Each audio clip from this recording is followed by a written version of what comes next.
This month on Diacardia, the awesome relationship coach, Monica Tanner, joined me, and I framed our question for her. How does the person who wants to talk about relationship deal with the partner who doesn't want to? It's a great question. And wow, she had some fascinating answers.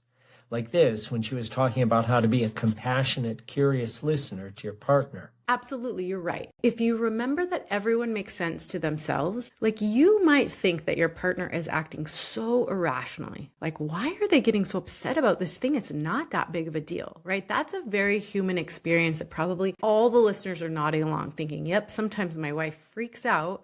And I'm like, what is the problem? Or my husband, whatever. But if you stop and think, that reaction probably makes perfect sense to them, according to their experiences growing up, their traumas, their wounding, their whatever it is. Maybe they're not even responding to what's right in front of them. This conversation was so fascinating to me that it goes on for an hour. Believe me, I could have kept going.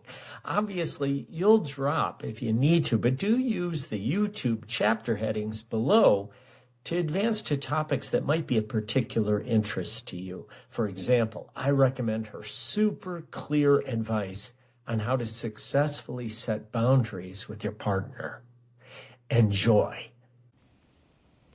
Hey, welcome to Season 2, Episode 1 of Diacardia, the podcast for pairs and partners, the podcast that's all about speaking through the heart and listening through the heart.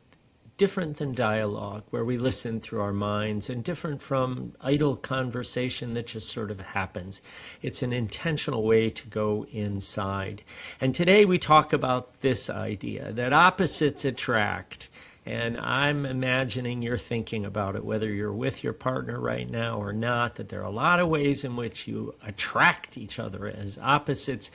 And then there are ways where opposites attract until opposites, well, what would the oppositional word be? They repulse, they retract, they pull apart. And what seemed in the early romantic days is the coolest damn thing in the world, how similar you were and how well you got along, your values were aligned and everything, suddenly you start to notice differences. And so today, our idea is opposites attract until we retract, but there's hope for the opposite, which is engagement. How do we engage? And so I invite you to get curious with me, with my guest. If you're watching on screen, you'll see it's Monica Tanner. You'll see a great smile and a nodding kind of encouragement. So Monica, thank you so much for that. And welcome to Diacardia. Oh, I'm so happy to be here with you, Dan. Great. Monica is a certified marriage coach. We're going to ask about that in a moment. She's also an author of Bad Marriage Advice, where she dissects some of the things that we were told that were supposed conventional wisdom and maybe weren't so wise. She writes a newsletter called Secrets of Happily Ever After, and that is the name of her podcast as well. Secrets of Being Happily Married, Happily Ever After, or Together Happily Ever After. Monica, what is a relationship coach or a certified relationship coach? What does that mean for our listeners, including this listener, who are not entirely sure? Yeah, no worries. It's maybe it's a newer concept. I'm not sure, but about 9 years ago, I went back to school to get my master's of marriage and family counseling because I knew I wanted to work with couples.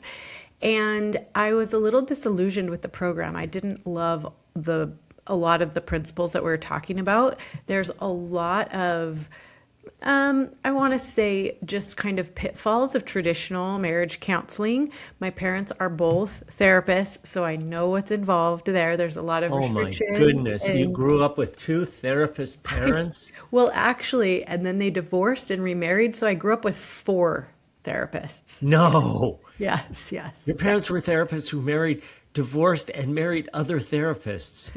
That's right. That's a lot of my childhood trauma. I have to ask, and you don't have to answer. Did they marry their therapist? No. No, okay. No. could think of No, that. my mom had her PhD. She was just attracted to another therapist that she met somewhere. And then my dad went back to school actually to become a therapist, and he met somebody at school.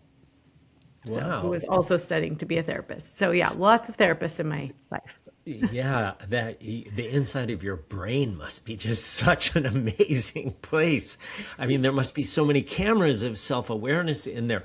But back to you and being, you have these therapists, but you're not, and you were trained as a therapist, but you work as a relationship coach. So tell us a little more about that distinction. Yeah. So at some point during my program, I remember calling my mom on my way home from just a particularly kind of long day at school. And Hmm. I was bawling, crying. And I was like, Mom, I don't want to be a therapist. Like, I don't like these theories. I don't like all the restrictions that they have. And my mom just said, she said, sweetheart, listen, you've got to learn all that stuff. And then you're going to get in your own private practice and you're going to do it all your own way, anyways. And I was like, well, that's silly because I'm paying a lot of money. I'm spending a lot of time away from my young children. I'm working really hard. And you're telling me I'm just going to have to forget everything and decide how to do it myself. And she's like, yeah. And I'm like, well, that's lame. So it was a very difficult decision, but I did drop out of that master's program. No. And I got some advice from a dear friend who is a very famous online marketer. And, he said, what's your goal? And I said, I want to help couples and eventually I want to write a book. And so the reason I wanted my master's is because I wanted to have these credentials, these letters on the back of my name. And he said, you don't need credentials to write a book. If it's a good book, people will read it. And I was Hmm. like, okay. So, I mean, what do I do? And he's like, well, start talking and you'll find your voice, which is basically what I did. I started a podcast 8.5 years ago. Wow. And it was, at the time, it was called On the Brighter Side. And I just would interview people I thought were successful or understood something about relationships or just anything I was interested in. I just Right. started talking and reporting on it Right. and eventually decided that I still wanted to help couples. And I found a program called Relational Life Therapy. And that was created by Terry Real, who is a best-selling author, therapist, incredible human. Right. And what he did was he broke a lot of the therapeutic rules, we'll say. I mean, he didn't really break any rules, but he kind of did things in a little differently. And in all the ways that I didn't love the therapeutic model, he changed it and challenged it. And so I became certified in relational life therapy. I've also taken sex therapy certification, even though I'm not technically allowed to do that because I'm not a therapist, but I have taken all of the certifications. So I help couples. I stay really Yeah. up on the newest kind of research and Right. ideas and things like that. I have 23 years of marriage experience of my own. And then I've been working with couples for 6, 7 years. So that's what I do. I work Yeah. with couples together and individually, and I help them create and construct and collaborate their own happily ever after love story. Well, I guess that's the interesting thing. It would be interesting to me for our listeners. Let me kind of frame our episode a little bit. This is in accordance with a podcast episode I did on framing and how it's so helpful if you don't just start a conversation, but ask your partner. In this case, you and I are sort of temporary partners. Ask your partner how you'd like them to listen to you. We have invisible partners who are listening to this podcast. So I want to frame it for those people who are listening, whether they're listening as a couple right now, or perhaps one of the pair is here, perhaps the one who likes relationships, or maybe they've recommended it to the one who doesn't necessarily like talking about relationship. But whoever's here, what we invite you to do is to come to a little deeper understanding of your own self, how you might be different than your partner, how there may be an opposite aspect, and hear that hear how your partner is different and really kind of step back. In the relationship world, sometimes it's referred to meta, or I like to think of it as getting on a balcony, or if you're a sports guy, getting up in the press box and getting out of the game for a minute and just seeing what's happening on the field. So I hope that by hearing stories that we will share, our own and clients of ours, and research that we're aware of, because though humans are all unique, research is still helpful, and that you'll get better at being together, especially in some of those places where you do repel, where one does retract or withdraw. We hope you'll have some strategies by the end of this session. And so I want to stay on this topic of a relationship coach, Monica, and you were sharing how you got to become one, and the mentor, trainer, Terry Real, who's quite famous in the field for being a trainer for you. But if a listener is thinking, this is good stuff, and I'd like to get a relationship coach, I haven't heard of a coach, from their perspective, why a coach and not a marriage counselor or a marriage therapist or a straight up therapist? What would they expect would be different with a relationship coach? Well, there's a couple things, and I am very loyal to the relational life therapy model. So I would say if you're going to find a therapist or a coach, I personally recommend finding a relational life therapy trained, certified practitioner. However, what does that mean, relational life therapy? that's the RLT Terry Real. That's the modality. That's the type of, that's like the type of modality that you would be counseled in. So And what sets that apart, Monica? yeah, again, it's different from traditional marriage therapy. I mean, basically, it's a modality like emotionally focused therapy, or, there's lots of different types of therapy that, like, you can ask how your therapist or coach has been trained. And, if you know very much about attachment theory or, whatever, you can get a sense of the type of skill sets they're going to teach or the way in which they're going to work with you. So the difference between a coach and a therapist, therapists typically can only work with people in their area. So you get licensed by state. And so me being in Idaho, as a therapist, I couldn't work with somebody, say, in Texas, unless I'm also licensed in Texas. Right. So as a coach, I have more freedom. I can work with people across the country. There are some restrictions on like what we can talk about, right? Like if, so I'm very knowledgeable about ethics and things like that. So I try to stay in my lane. If somebody brings up something that, needs to be handled by a therapist, I have a huge referral network, like I said, of RLT trained therapists that I can refer to in your state or whatever. But that's probably one of the biggest differences. But RLT specifically, there's certain things that we do that regular traditional marriage therapists wouldn't do. Like we do take sides. We do. You take sides. We take sides, right? Yep.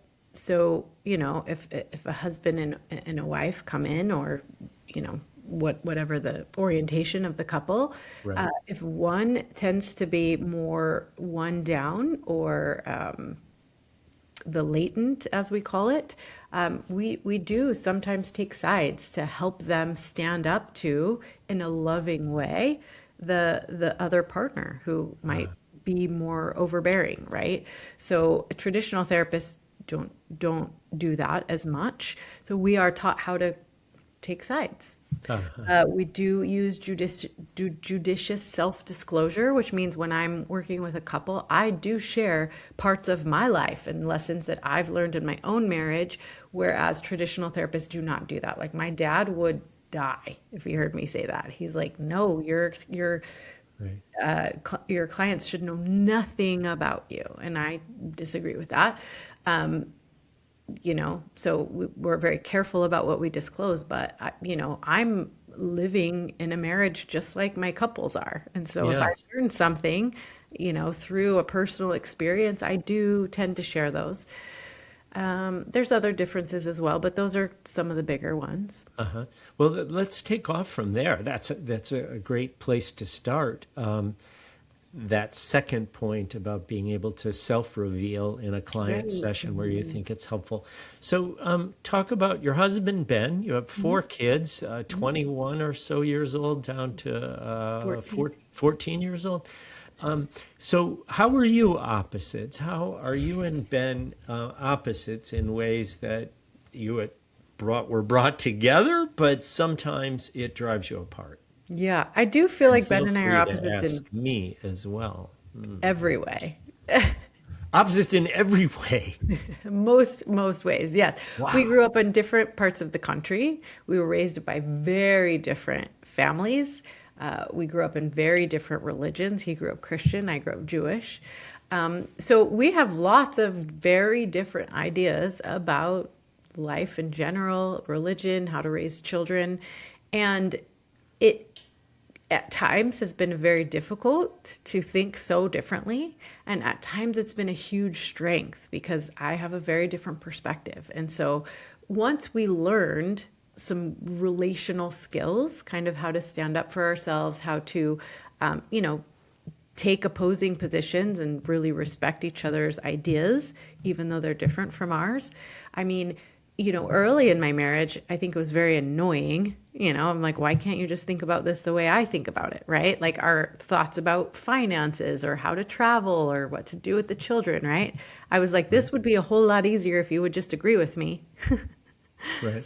But later, as we kind of grew up and grew into the marriage and learned these skills, like I said, it was great that I had a perspective that he had a different perspective. It gave us a lot more, opportunities, a lot more strengths, a lot more perspective from which to be creative in our solutions to certain things. So, yeah, I think more than opposites attract, I think we marry our unfinished business. And so we have the opportunity, we're very attracted to people that are familiar in certain ways, but also have different resources than we grew up with. So when people say opposites attract, I think the opposite is that something that we long for, or that Mhm. difference that maybe our parents or primary relationships didn't encompass. And so that's very attractive to us. Can you bring that down to earth, like with an example? Is there a place where you and Ben were very different and you started, I assume you did, but correct me if I'm wrong, to feel like, okay, we visited this before. We're back to this. I want to Mhm. travel. He doesn't want to travel. I want to spend money. He wants to save money. I want sex in the Yeah. morning. He wants sex at night. Whatever it All is, of like those things, yes. all of those things. So what happened when you started to become aware that you had really different approaches? What was there a particular issue that comes to mind for you? Yeah, well, I'll tell a specific story actually. Money and the way we travel, like how it relates to money, has always been a very big difference in, the way I was raised, my experiences growing up versus his. My parents were both graduated from college and very well established in their businesses when they got married. And when they had me, they waited like 7 years. They were married for like 7 years before I was born. And so we were very financially well off. So as a child, I had all the newest toys. I had my own bedroom, like we had a live-in housekeeper who lived with us and cooked for us. And, basically I could do any activity that I dreamed of. Right. Money wasn't an obstacle for us. My husband grew up completely opposite in that respect. His dad had 5 kids before he had graduated from law school. They basically had no money. He Mm. remembers splitting a candy bar 6 ways on a Saturday. Like they would go pick out a candy bar and they'd each get a sixth of it. And Right. some of his Right. siblings would keep it parse it out for the week, and some of them would just eat it right away, right? And I mean, his mom would bake wheat bread for the week, and that's what they would eat all week long. So very different experience. And then as he grew up and into high school, his dad had a thriving law practice. And so he then experienced, more financial security in his family. While my parents, when I was 12, divorced, my mom moved away and stopped practicing therapy for a while. So she didn't have any money, and my dad remarried, and then we had 4 kids in the family. And so I went the opposite way. It was like all of a sudden I was completely financially responsible for myself at the age of 16. I had to get a job and budget, and so it's kind of like we went complete opposite. We understand, the principles of hard work and frugality and all of those things. But for me, money is like, there's always ways to make money. Whereas he, early in our marriage, not so much now, but early in our marriage, had a very scarcity mindset around money. So when I grew up, my family would go out to eat once a week. And I also saw my parents go out once a week. So my parents were going out to eat at least twice a week. Whereas his family would, maybe on his birthday, maybe he would get to go out to eat. And so that was immediately apparent when we got married. I was like, whoa, date night once a week, right? And he's like, no way. Are you kidding me? Like, we can't spend that much money on eating out. Travel was another one. We went on vacations several times a year with my family. His family he remembers like 1 or 2 big vacations that weren't visiting family. So the story I was going to tell about our opposite ideas of spending money is, when I was pregnant with my 3rd baby, we went on vacation with 2 other couples. We went to Mexico, and we stayed at these all-inclusive resorts. So once we got there, everything was paid for. So my husband was like, this is great. We don't have to spend any money here in Mexico. The 2 other couples were like, no, we want to go out to eat one night. So we went out to this restaurant, and I remember my husband made himself sick, gave himself a stomach ache because he so did not want to spend money on this dinner, when he's thinking in his mind, we're at an all-inclusive resort. We can just eat dinner on the resort. It will cost us nothing. But now we've paid for a cab to get to this other restaurant. Now we're going to pay for dinner. And then we got through the dinner. Okay.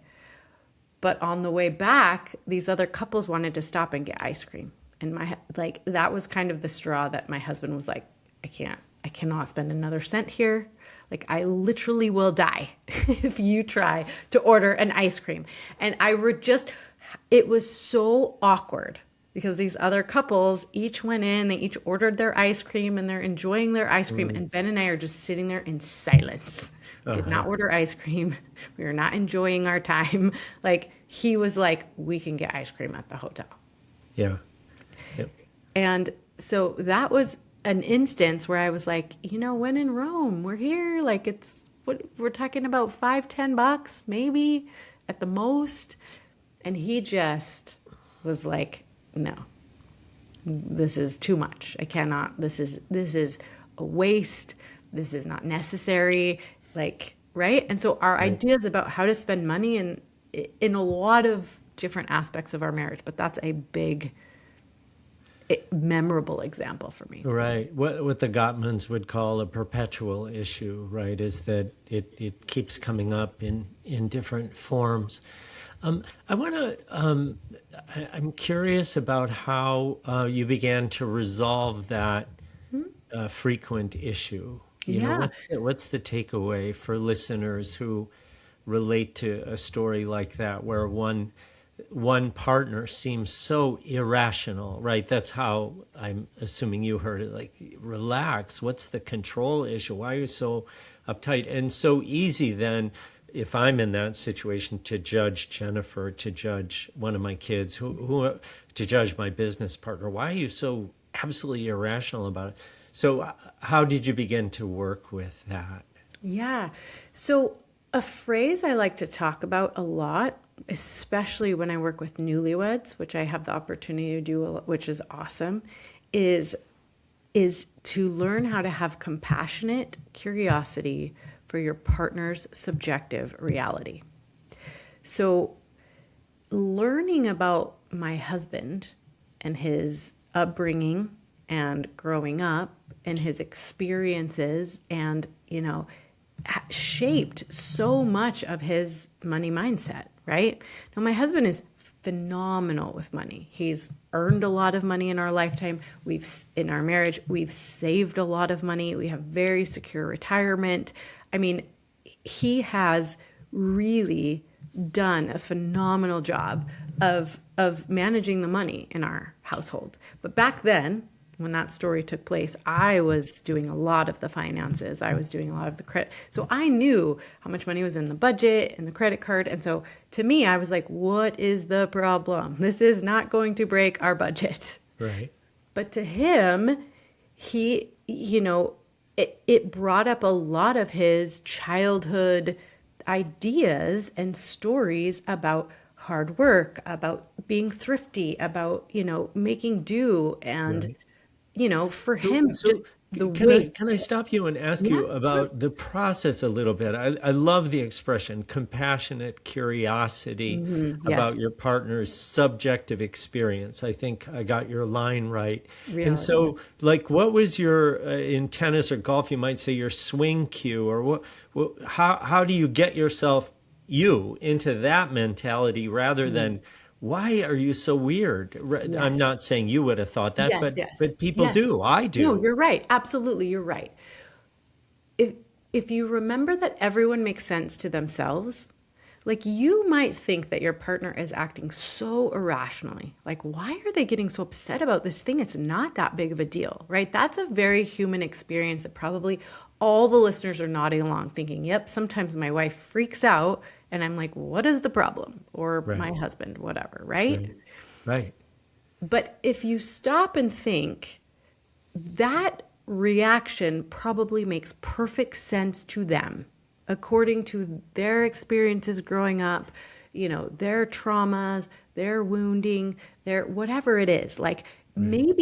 maybe they're not even responding to what's right in front of them. Maybe they're responding to something that happened in their past. Yes. And that was a trigger that brought up all kinds of emotion that's not recent. It's like past. Yeah. And so this idea of having compassionate curiosity for your partner's subjective reality is all about being a detective. So when you were first dating, when Being you a first detective? a detective. Yeah, you got your your little magnifying glass and your mustache. Exactly. And a lot of this is about pulling in that energy when you were first dating your partner and everything they did you thought was really amazing and you wanted to know everything about it, right?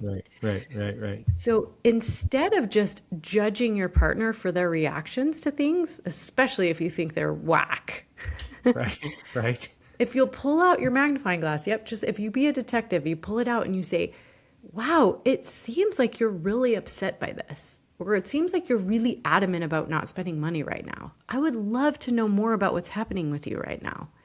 And you just get really curious. And compassionate is an important part of that, right? It's like, I understand that something is happening for you that I don't necessarily understand. Right. And so tell me about it. Like, I want to know what's going on for you. So the analogy I sometimes use is like skydiving. Like, I will never skydive. I have zero desire. I do not want to ever experience skydiving in my life.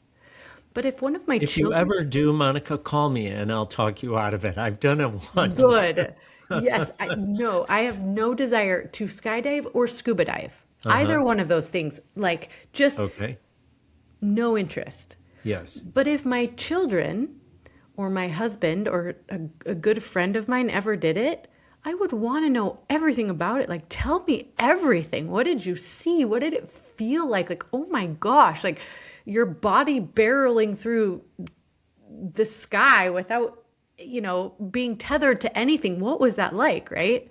Right. That's what I'm talking about when I say compassionate curiosity for your partner's subjective reality. You may not understand what they're going through because you've never been through anything remotely like that. And maybe you don't want to go through anything like they've been through. Right. But like, find out what it's like for them. And then it will take a lot of that charge away from it. So it's like once I understood what it was like for my husband to grow up with nothing, to like literally not know where his next meal was coming from. I mean, it wasn't that bad, but like kind of like he was eating wheat bread when his friends were buying candy bars. Right. And so understanding what that was like for him and how he never wanted to recreate that, or you know, the principles of thriftiness that he learned through his childhood. Right. Now I'm like not taking personal offense. I'm not like, okay, he just doesn't want me to be happy and have an ice cream right now. Right. It's Right. like, no, this is a real experience for him. Yes. And I think you've hit on something so extremely important, which is when you don't think it's about you and that he's Yes. trying to make things hard for you. You know, we're all the heroes of our own stories. And it is, in my view, with clients, as in business clients, and I don't really do I don't do marriage therapy, but I end up in many, many conversations and listen a lot. It is that it reflects on me, and I want it my way. I want to talk for a minute about, I'd like us to talk about two aspects of the psychological research. One, which is called demand withdrawal, and a second one that has more to do with emotions themselves and talking about emotions. So in this notion of demand withdrawal, one person is making a demand. In the example you gave, Ben says, we're not going to eat ice cream. You and I are not going to spend another penny at this resort. I know that well. On a cruise ship, they have restaurants that you can pay to go to. Right. And You're like, why? my wife and I are aligned about money. So we're like, why would we ever go to the seafood restaurant when we've already paid for free meals? So that when you align, it's great. When you don't, it's not so great. So the idea of demand withdrawal is that one person makes a demand, in this case, Ben makes the demand, we're not going to eat ice cream. And the other person can withdraw. They can fight, right? We can go to fight flight as our instinctive reactions when we want it to be our way.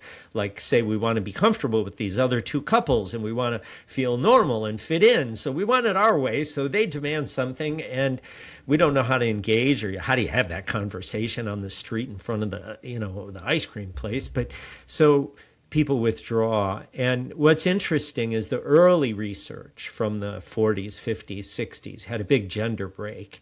Women were demanding and men withdrew. Men went to the man cave. Now, as the research unfolds, it becomes much more subtle. And it becomes, for one thing, that they can flip. You can demand about sex and he can demand about money, and you can demand about discipline with the kids and he can demand about going to synagogue. And the one who is demanding generates the withdrawal, and they can flip roles all the time. So that research is super, super interesting. And I think your solution to it, right, of beginning with compassionate curiosity makes so much sense in those cases. Why is money? Why sex? Why discipline with the kids? What's the story behind it is really, really beautiful. I want to ask you about a second one, which really drove picking this topic as the first topic of the year, is that in my podcast, I've heard back from people that one partner doesn't want to come. Or in the ones that I've done, like workshops, where they might do, for example, sharing gratitude, one partner says, you can have all of my time. I don't need 2 minutes. You talk about gratitude for 4 minutes. So it's this one that's really interesting to me, is that some couples will come to the podcast, whether I'm doing it as a workshop or doing it as we're doing it today, or where I'm doing most of the talking. But the other person doesn't want to come or doesn't want to engage. You and me, we love this stuff, right? You're from a family of therapists. I'm from a big family. We were always analyzing human behavior, thought it was so interesting. Other people don't. Sometimes, not infrequently, to the point of divorce. So they say, I don't want to go to therapy. I don't want to listen to a podcast. I'm happy that you love that book. I'm not going to read that book. So I wonder if you can shed a little bit of light for the person who is the demander, if it's demand withdrawal, the person who says, we need to talk about this. I need to know. And they might feel like they're doing exactly what you said, caring curiosity or compassionate curiosity. I might be saying, Jen, why do you have these issues about money or whatever it happens to be, physical touch, that are important to me and you don't want to? And that drives them away even more, right? Drives the other away more because they're not comfortable in this space. So what's your thinking about that as you've worked with couples where there's a consistent pattern, unlike the demand withdrawal, where when it's about money, you demand and I withdraw. When it's about discipline with the kids, I demand and you withdraw because I want you to change or you want me to change. And the one who doesn't want to be changed withdraws in a healthy way, right? Because they don't want to fight. Fighting is really a dangerous space to go into. It's good that men go to man caves a lot of times because it's their way of preserving the relationship because they don't trust themselves, don't know how to be combative. Okay, I'm saying way too many things, Monica, but my profound curiosity is, how does the person who wants to talk about relationship deal with the partner who doesn't want to? What are some It's a thoughts great question. It's a great question. And I do deal a lot with that with couples because you'll have one partner typically is the one who is disillusioned or unhappy in the relationship, wants some change. And so they'll seek me out, but their partner is not interested at all. And the reason why the partner is not interested is typically because they're not uncomfortable. Like they'll usually say, what's wrong with our relationship? I'm getting everything I want. Like everything's fine. I mean, sure, it's not perfect, but it's good enough. Like, I don't think we need to go to therapy at all. Right. So what happens then Right. is They say, why don't you just let it go? Let it go. Things are working. Things are fine. Yeah. Why fix what isn't broken? Right. Yeah. So you've got one partner that's unhappy Right. and one partner that can't understand what the problem is. So the first thing that I talk about with the partner who's more engaged is making requests. So your first kind of, if you're doing it in stages, the first stage would be to make requests. So go to your partner and lovingly explain, hey, listen, I think that there's room for improvement in our relationship. I would really like to work on it with you. I have found somebody that we can see that I really like and think can help us. I've made an appointment for 10 days from now. I'd really like you to join me. So you're making a request. You're not saying you're a horrible husband and I can't live with you anymore and here's what we're going to do to fix it. You're just saying... I want to stop you there because I think this is a wonderful, wonderful idea, and I'm totally aligned with you. But when I read the research on demand withdrawal, I thought, well, it's demand. No wonder nobody wants to have a demand. Right. So this you're is more of an invitation. Excuse me? This is more of an invitation. It's an invitation or a request, and I guess then the question is, how do you not have the partner feel like this is a demand? And say, wait, you already set something up? Right. Tuesday at 10:30, we're going? You didn't ask me whether I want to go, who the therapist is? Like, no, thank you, right? It's such an opportunity to withdraw if not done well. So say more about that. Well, the reality is demand is you're kind of trying to control the situation by taking away somebody else's agency. But when I hear the word demand, I think you're being punishing, you're making a request that doesn't really have choice to it. The reality is in an adult relationship, you don't get to ever take away your partner's agency. So when you're making a request... You could say that again, Monica, because I'm laughing because it's true, but I've broken that rule 5,000 times. So say that rule again in an adult relationship. Yes. Men tend to control a situation more overtly, meaning with control, like my husband's put his foot down and he's like, I'm not opening my wallet. We're we're not getting ice cream. That's more like kind of overt control. Like Right. the money is in my pocket. You're not getting to it. Right. And so that's how I'm taking your agency away. Right. Right. Right. And that didn't happen. But I mean, if I had gone up and ordered ice cream, he would have paid for it. But he was very, it felt very much like, I will not be happy with you if you do that. Yeah. Yeah. Right. So men tend to use overt control. This is more common. It's not the rule, but Right. women tend to use covert control, meaning using their emotions, like a lot of guilt, a lot of, I'm going to cry and be upset, or I'm going to withdraw love. Like those are the ways that they control. It's very human to try and control your partner. Right. In a more healthy relationship, and once we kind of uncover some of those control dynamics, Yes. you realize that you never want to restrict your partner's agency, nor can you. It's not actually even possible. But in a healthy relationship, you've given up that control, or you've given up the idea that you can make your partner do anything, change anything, go anywhere, stop doing something, right? Yes, So I think this is hugely important. I think you're so right about this. And I laughed at the expression because there's a part of us, there's a part of me, I don't need to speak for anyone else, but I watch them, that does try to exert control. And as you say, it can be overt. He's driving and he's not going to slow down. He's going to go 90 miles an hour because he's pissed at somebody on the road. That's very overt. Yeah. But it can also be covert, and sometimes, like you say, by gender. But the effect is that it looks like I'm trying to control you. You don't get to decide if we're having ice cream or whether I'm driving 90 miles an hour. This is it. Or my experience of women's covertness as I watch in relationships, and this is true in gay relationships as well, that the covert ways you control the schedule, where we're going, the commitments that have been made, things just haven't been discussed.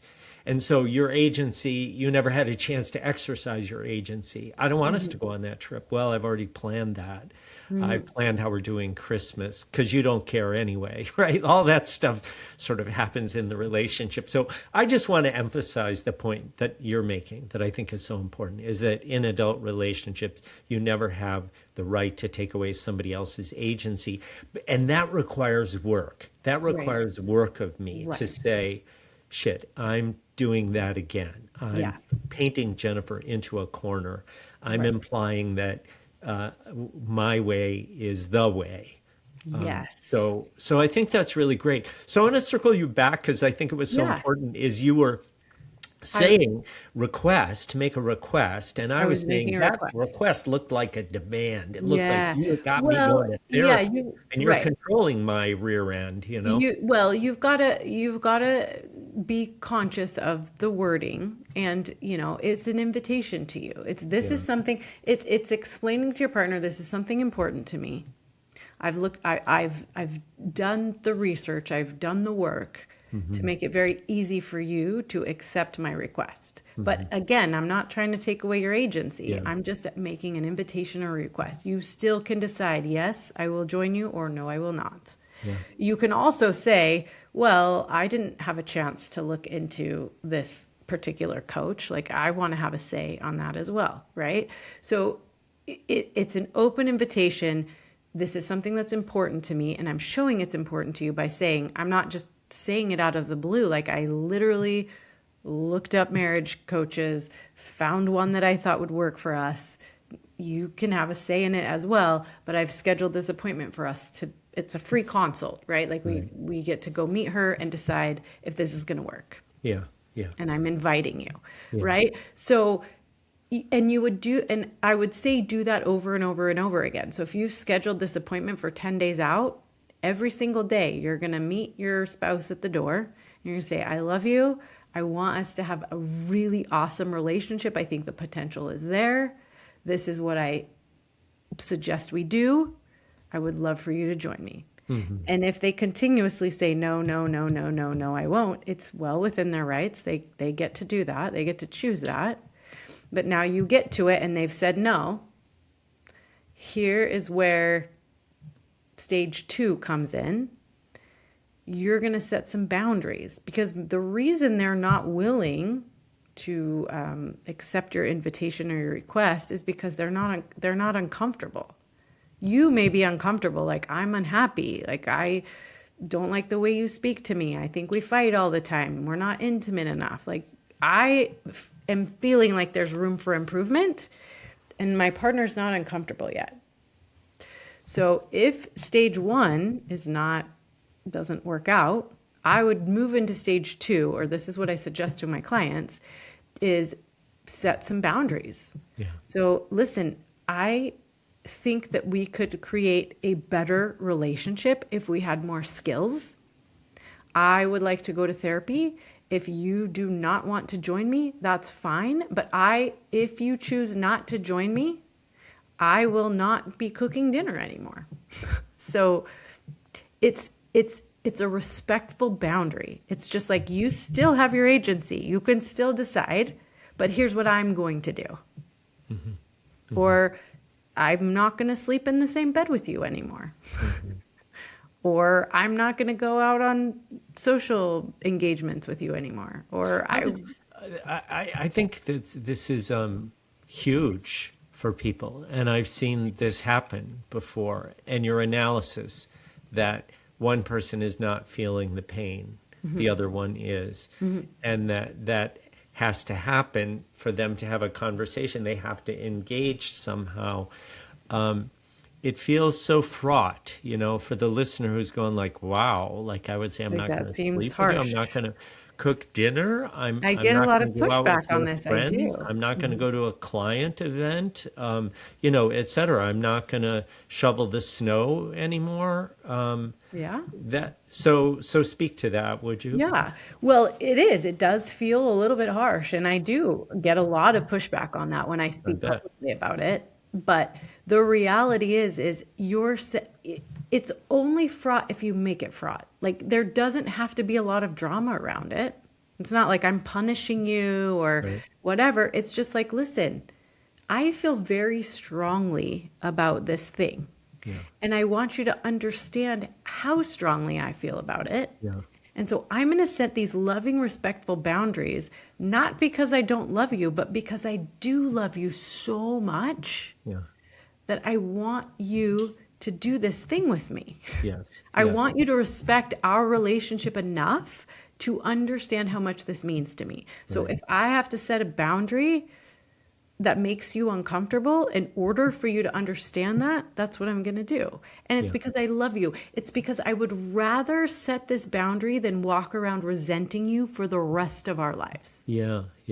Monica, this is so awesome. I want to say two things about this. We're really speaking to the person who may be listening to Diacardia, but cannot get their partner to listen to it. Right. Or to go to therapy, and the partner won't go. And I think it's really, really important to separate the two people in this way. So what I want to say about what you're saying to the partner who wants to talk, wants to engage, and is being stonewalled, number one, what Monica keeps doing is inspiring a vision. You keep saying the relationship matters to me. I want us to be happy. I want us to be able to get along. I want to decrease the friction. I want you to feel loved. And I think that's really, really powerful. It's rule number one in leadership, which is my background and my field, is people have to be enrolled in a vision. They have to see a future that's meaningful. Mm-hmm. And you're saying that, which takes it out of the punitive frame. Mm-hmm. Takes it out of, I'm not doing this to screw you. I'm doing this to help you, to help us. I love you, right? Yes. So then I want to ask you make the second observation, which I will turn into a question.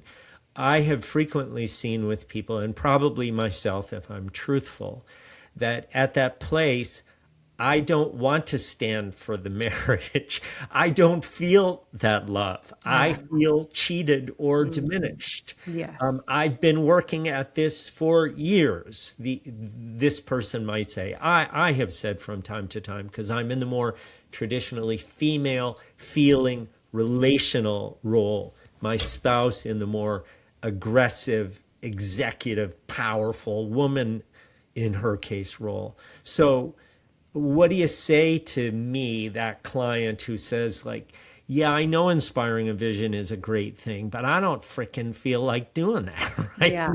now. Right. And so there has to be a level of emotional regulation. You have to really be coming from a place of love.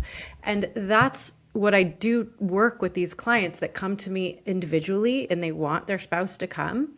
I teach them this principle called remembering love. So also inspired by Terry Real, but remembering love is remembering who you're talking to, somebody that you love and that you live with, and why you're talking to them, because you want things to be better, not because you want to make them uncomfortable or miserable or hurt, right? We talk a lot about losing strategies when I have couples in my office, and we talk about what are your go-to losing strategies. This took me a very long, like when I learned the principle of losing strategies, I nailed my husband immediately. I'm like, oh, his is control. His losing strategy is control. I know exactly what it is. Mm-hmm. But what is mine? It took me a long time, but mine is retaliation. I hate saying that because it sounds so awful. Like, Yeah. but You my petty woman, you. exactly. But I'm embracing it because it's not my fault. Like it's not, it's just a little part of who I am. But if Yeah. you hurt me, my very first go-to losing strategy emotion is I'm going to hurt you right Right back. back. Yeah. Like you screw me, I screw you. Yeah. But understanding that the way that I do allows me to have a choice. I don't act from that anymore most of the time. I'm not perfect. Nobody's perfect, right? But I recognize it now. Somebody hurts me, I take a deep breath before I respond because I know if I don't, have control of myself, then I'm just going to try to hurt them right back. You say something hurtful to me, you're going to get an earful of something hurtful right back, right? Yeah. But now I recognize it. I go, oh yeah, there's that impulse to say something mean, right? Yeah. Like I have a choice here. I don't have to respond in my knee-jerk reaction. I can take a breath, I can make a decision, and I can go, you know what? I actually really love this person. And so instead of saying something hurtful back, I'm just going to express love in this instance, right? Yeah. And so it's being able to have that awareness. It's being able to remember love. So your husband comes in and says, no, I refuse. I'm not going to therapy. That idea is stupid. It's about taking a breath and going, here's the boundary I'm setting right now. Because I love you. It's taking that beat. It's remembering I love my husband. I want our marriage to be better. I want to look forward to him coming home. I want to know that the evening we're going to spend together is something I'm looking forward to and I'm excited about. And then we can put the kids to bed as a team and then we can be intimate together. This is what I want. So you have that picture in your mind and you go, because I love you so much, until you choose to come with me to this appointment that I've set, I will no longer be doing dishes or laundry or cleaning up your side of the bedroom. Mm-hmm. Because I love you, not because I'm punishing you for something. Mm-hmm. And so it You has does to come from that space of remembering love. Yeah. Does that creation of a border and that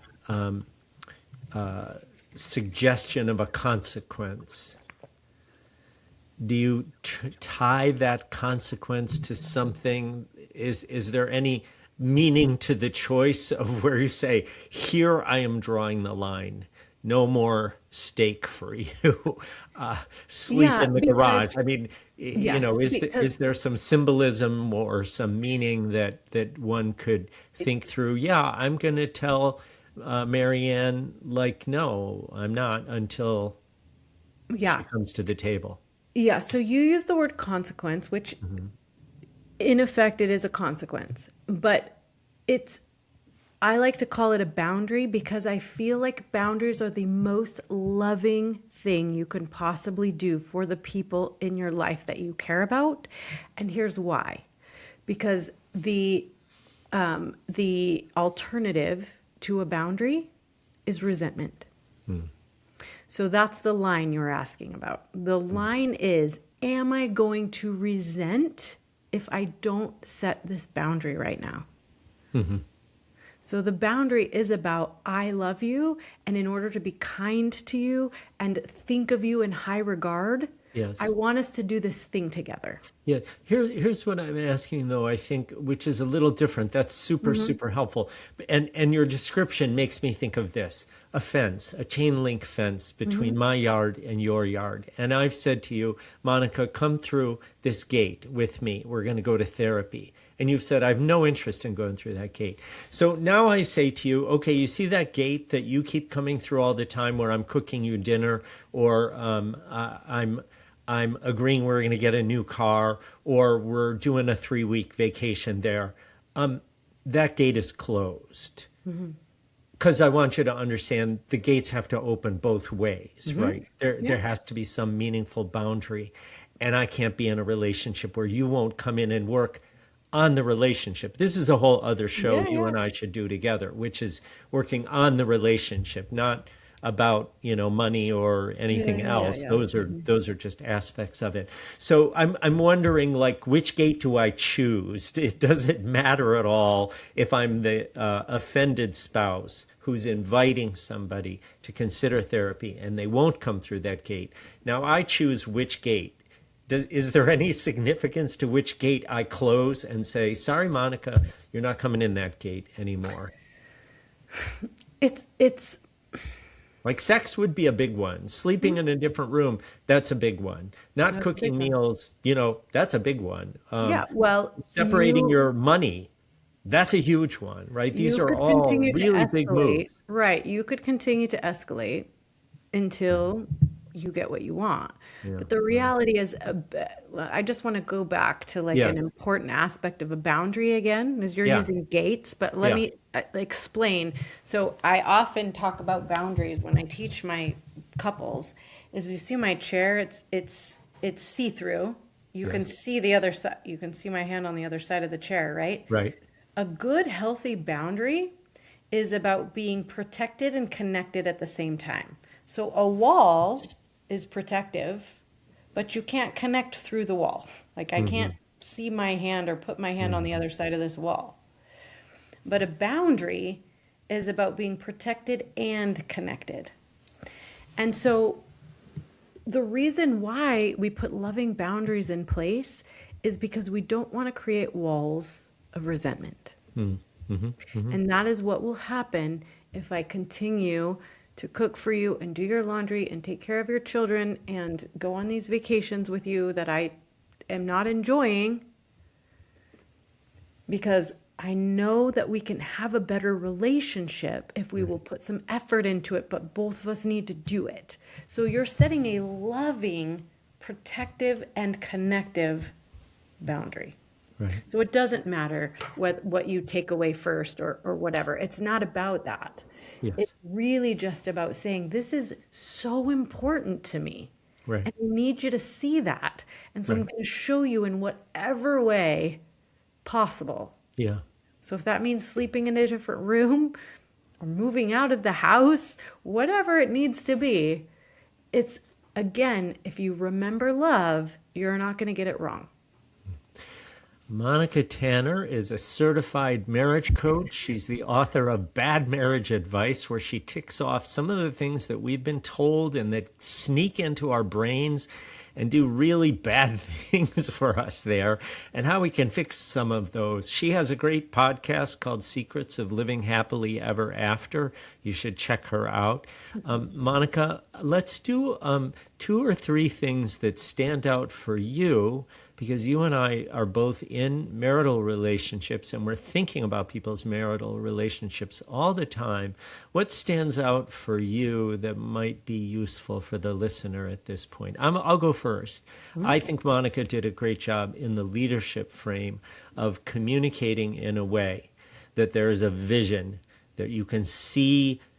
You can invite your partner to see a future that has both of us in it and that looks good. And it's hard to get there sometimes, but it's really, really important. And it's very different than you're a lousy spouse. It's starting with, I love our relationship. I want to make it great, and I believe in it. So that's one big takeaway for me. How about for you?